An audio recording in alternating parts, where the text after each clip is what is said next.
At the beginning of the show, we talked a little bit about the single stream recycling. It's something that's been happening in La Crosse County. Started about 2 years ago. The increase has had many benefits throughout the county, but experts say there's still some work that needs to be done. Madeline O'Neill visited the landfill today, and she has more in this report.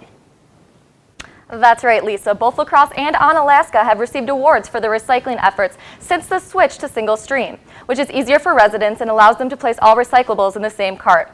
But the La Crosse County Solid Waste Department is still looking for ways to improve the system.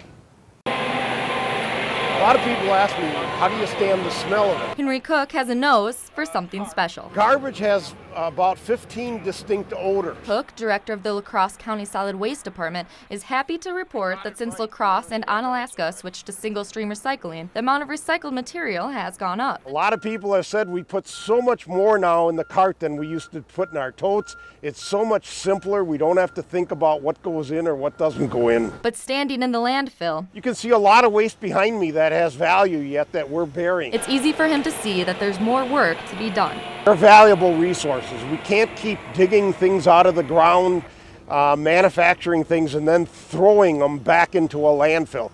So his department is working with a student researcher to find trends in what recycling materials are dumped into landfills in an effort to continue the improvements brought along with single-stream recycling. Just basically observing and looking at what kind of waste is coming off trucks to see if it's acceptable, if it's something we could be taking over to Excel to return and burn for energy to use for the community. Cook hopes to eventually use the students' research to help teach businesses and residents more responsible recycling strategies. We think over the long term that these little projects that we do will educate people and get them more aware of what they're throwing away.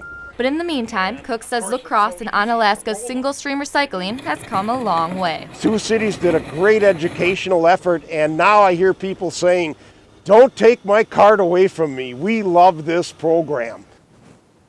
La Crosse and Onalaska make up 80% of the county's population and have already made the switch to single stream. Other townships, like the township of Campbell, officially made the transition early this year. The township of Shelby will be passing out new carts on April 1st.